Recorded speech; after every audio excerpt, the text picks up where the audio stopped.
नमस्कार, मैं रविंद्र थपलू आपके सामने आज एक नए दिशा, नए विचार के साथ प्रस्तुत करता हूं आपको अपने YouTube चैनल रविंद्र थपलू में। और आशा करता हूं कि आपको जितने भी मैं वीडियोस अपने ब्लॉग्स में इसको ऐड करता हूं आपको बहुत पसंद आ रहे होंगे। मेरी आपसे सिर्फ विनम्र प्रार्थना है कि आप इसको लाइक कीजिए, शेयर कीजिए और कमेंट कीजिए। आज हम एक ऐसे शख्सियत से मिल रहे हैं जो कि डॉटर ऑफ द सॉइल है, उससे मिल रहे हैं। आपकी मुलाकात मैं उससे करा रहा हूँ। और आज मैंने एक ऐसा विषय चुना है जिस विषय के बारे में आजकल पूरे वर्ल्ड में, पूरी दुनिया में बहुत ही ज़्यादा ध्यान दिया जा रहा है। हमारे साथ जो ये बेटी बैठी हुई है, ये गीना है। गीना को मैं अपने YouTube चैनल में बहुत बहुत स्वागत करता हूं। आपको मैं थोड़ा इनका बैकग्राउंड बता देता हूं। गीना ने पहले अपने अप्लाइड साइकोलॉजी में इन्होंने ग्रेजुएशन की, फिर वो भी दिल्ली यूनिवर्सिटी से की। उसके बाद इसी में निमहांस से इसने पीजी किया, सॉरी टाटा टिस से इन्होंने पीजी किया। इसी अप्लाइड साइकोलॉजी की और क्लिनिकल एक्सपर्टीज है इनको। प्लस इन्होंने एक डिप्लोमा किया हुआ है, मैं थोड़ा बताना चाहूँगा आपको। Advance diploma in community mental health वो निमहांस से किया है इन्होंने। और इनका एक्सपर्टीज क्या है? Behavioural and natural therapy practitioner है।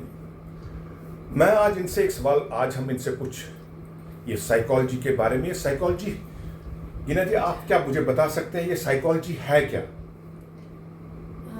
साइकोलॉजी मनोविज्ञान जिसको हम हिंदी में कहते हैं, इस टेक्निकली जहाँ पे हम ह्यूमन बिहेवियर के बारे में पढ़ते हैं और उनके माइंड के बारे में पढ़ते हैं। तो ऑफिशियल टेक्निकल डेफिनेशन है, it's a study of human mind and behaviour in an environment. तो जहाँ पे भी ह्यूमंस इंटरैक्ट कर रहे हैं, रिस्पॉन्ड कर रहे हैं, वर्क अराउंड कर रहे हैं, वहाँ पे साइकोलॉजी का काम आता है।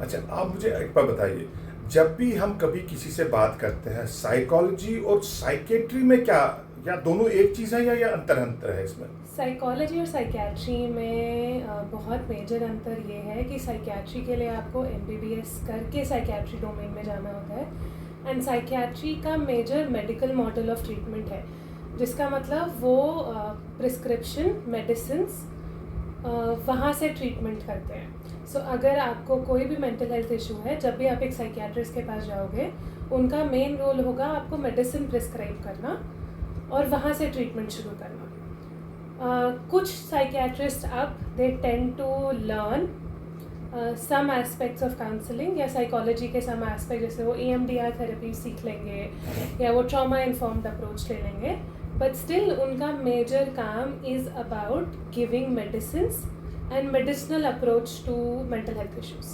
तो साइकोलॉजिस्ट क्या काम करता है उस टाइम?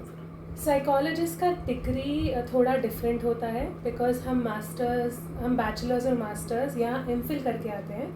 हमारा काम इंसान के साथ काम करना होता है, मेजरली जिसको टॉक थेरेपी कहते हैं। टॉक थेरेपी के under different forms of therapy होते हैं, जैसे बिहेवियरल थेरेपी होता है, नैरेटिव थेरेपी होता है, ट्रॉमा थेरेपी होता है, एक्सेप्टेंस कमिटमेंट थेरेपी होता है। उसके अंडर डिफरेंट तरीके होते हैं जो एक साइकोलॉजिस्ट लेता है, ताकि वो अपने पेशेंट के साथ टॉक थेरेपी करके उनको सपोर्ट करे।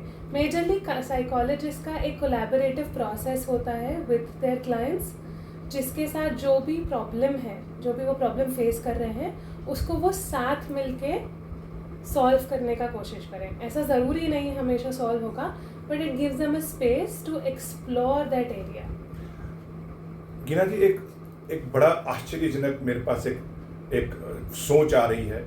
क्या साइकोलॉजी जो बच्चों में आजकल आप देखा जा रहा है कि बच्चे आजकल अलूफ हो रहे हैं, बच्चे आजकल डिफरेंट एटीट्यूडल बिहेवियर उनका चेंज हो रहा है और पेरेंट्स का एटीट्यूड डिफरेंट हो रहा है। क्या इसके लिए एक साइकोलॉजिस्ट की ज़रूरत है, और अगर है तो क्या हमारे स्कूलों में, जो हमारे स्कूल्स हैं जहाँ पर कि यंगर जनरेशन है, क्या वहाँ पर इसका कुछ इंतज़ाम रखा गया है? स्कूल्स में मैंडेटरीली, अगर सीबीएसई स्कूल्स हैं या हम नेशनल एजुकेशन पॉलिसी जाए, सो दे डू टॉक अबाउट कि आपको एक काउंसलर, एक स्पेशल एड, एक ऑक्यूपेशनल थेरेपिस्ट और एक बिहेवियर थेरेपिस्ट इन स्कूल होना चाहिए। नाउ काफ़ी स्कूलों के लिए वैसा इंफ्रास्ट्रक्चर उनके पास अवेलेबल नहीं है कि वो सब डोमेन ऑफ वर्कर्स को रखें, so they tend to keep have psychologist with them. Now psychologist में भी one of the important things to know is कि आपके पास प्रैक्टिसिंग साइकोलॉजिस्ट होना चाहिए। मेजरली लोगों को लगता है कि साइकोलॉजिस्ट का काम एडवाइस देना है, बट साइकोलॉजी का काम एडवाइस देना कभी नहीं होता है। We never give advice. So it's very important कि आप क्रेडेंशियल्स चेक करो कि कौन बैठा है। बट हाँ, स्कूल्स के अंदर काउंसलर्स का बहुत इम्पॉर्टेंट रोल होता है, बिकॉज वो इंश्योर करते हैं कि teacher training time to time हो। दे इंश्योर कि बच्चों के पास कोई सेफ स्पेस हो to go and talk to, especially ताकि स्टाफ रूम कॉन्वर्सेशंस ना हो। They also are a very good bridge between management and students.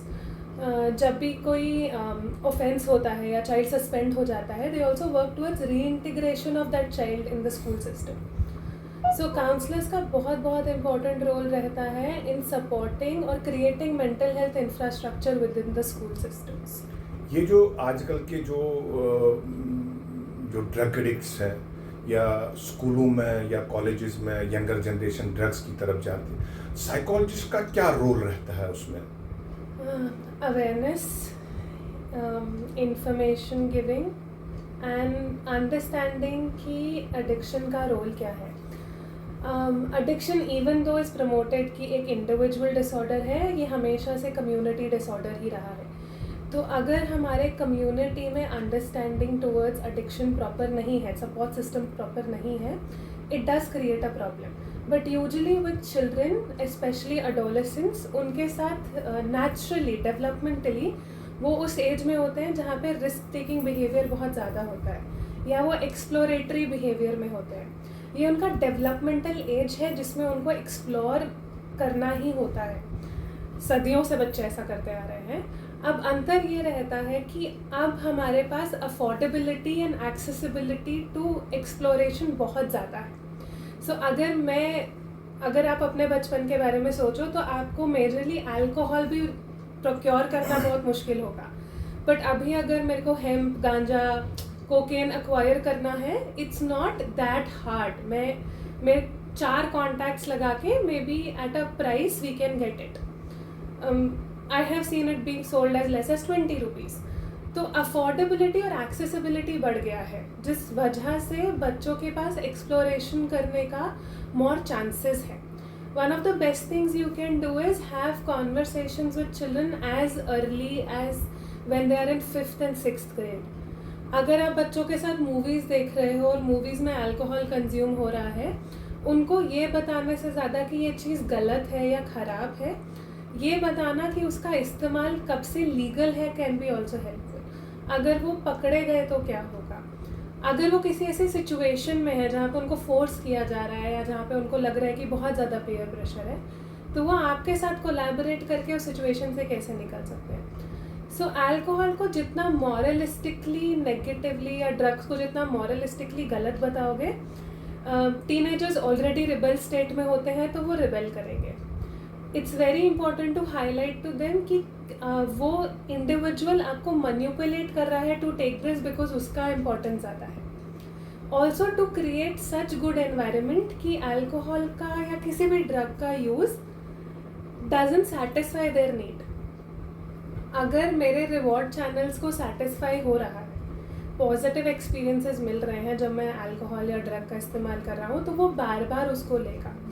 Brain को नहीं पता होता है कि ये गलत चीज़ है, बिकॉज ब्रेन को रिवॉर्ड सिस्टम्स मिल रहे हैं, उसका रिवॉर्ड सर्किटरी बहुत अच्छे से इन्फ्लुएंस हो रहा है। इसका मतलब ये हुआ कि हमें बच्चे को हमेशा ऐसी चीज़ें बतानी है कि इसके इल इफेक्ट्स क्या है, ताकि वो उससे दूर रहे। फोर्सबली हम उसको दूर नहीं कर सकते। अच्छा, एक चीज़ बताइए, आजकल आपने ये साइकोलॉजी ही क्यों चुना? ये आप क्यों साइकोलॉजिस्ट बने? इसके पीछे क्या राज था?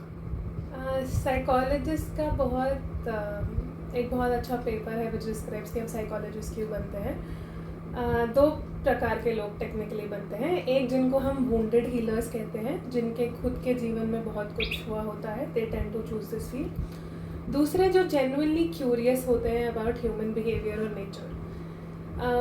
मैं क्लास 11th 12th के बाद बहुत नेचुरली क्यूरियस थी कि लोग क्यों बिहेव करते हैं जैसे वो करते हैं, उनके वैल्यू सिस्टम क्या है, उनके बिलीफ सिस्टम्स क्या है, उनकी स्टोरीज़ क्या है.